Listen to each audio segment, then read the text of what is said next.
Hello, hello, friends. Hi there. Rebecca here, the Dragon Librarian from Farmington Community Library.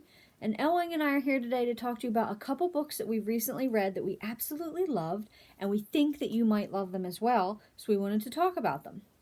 So, the first book is called The Beekeeper's Wife by Lynne Hinton. The Beekeeper's Wife. Now, I was drawn to this book just from the cover, and also it's got really good ratings on Goodreads. So I wanted to read it, and it's a simple story, but it's still very beautiful and very poignant.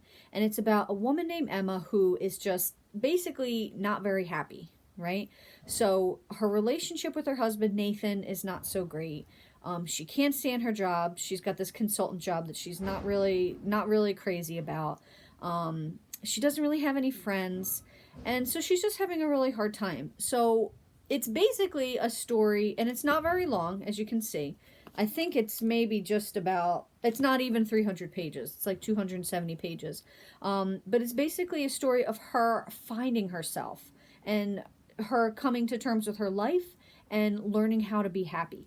And the way she does this is she starts to form this relationship with these bees, because her husband has this hive and all these bees that he takes care of. And she kind of takes over that and learns about the bees and how to take care of them. And in doing so, it kind of connects her more fully to her own life. It's a beautiful, beautiful story. Like I said, it's not very long, but it doesn't mean it's not full of heart, and it's very poignant. I felt for Emma. I think we've all been there. We just haven't felt as good as we probably could. And everybody has their thing that brings them back into themselves, right? For me, it's obviously books. For Emma, it's bees. But watching her journey was really just super fulfilling, and I loved it so much. I think I had never heard of this author before, but I think she actually writes other books under a different name that are a little bit more religious in nature, which I've never read any of those, but they seem to have a pretty good rating system also on Goodreads. And this book is not religious at all. So, like I said, it's just basically this really nice story about this woman who is unhappy with her life and learning how to love herself and to love life again. And that's The Beekeeper's Wife. I enjoyed this one a lot, folks. It was really good.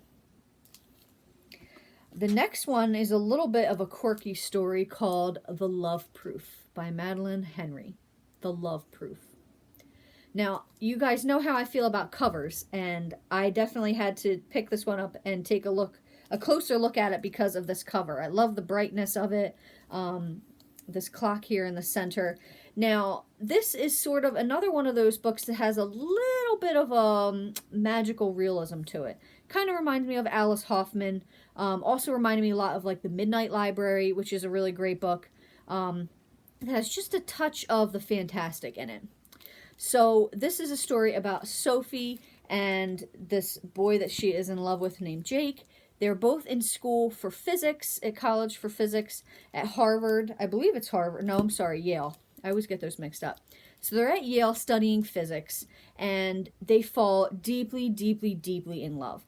And because of this, Sophie starts to pull away from her studies a little bit, which is never a good thing. So she's pulling away from her studies because she's focusing everything on Jake that she's just totally crazy about. And then something happens, which I don't want to give it away, and then she is thrown back into her physics studies with this renewed sense of enthusiasm, because she is trying to prove that love exists across time. So she is studying time and all of its relevance and the way that it is measured and the way that it flows. And she's trying to prove that love connects us to people through time. And it's such a strange but beautiful concept that is worked out really well in this story. I absolutely love Sophie. I think that she's such a relatable character. The way she just kind of falls into this relationship and just gives it her all, and then uses that as propels her into her studies even further. Obviously, I don't really know much about physics. You don't have to know anything about it going into this book. It's not a very science heavy book, or it's not very confusing at all, I guess is what I'm trying to say. So it's a really great story, and it left me with a lot of things to mull over and consider even after I finished it, which is always, I love that. It's always a sign of a great book, I think, when it makes you keep thinking of it long after you finish. So it's a love story. It's also a quirky little bit of magic in it as well. And it's absolutely wonderful. And that is The Love Proof.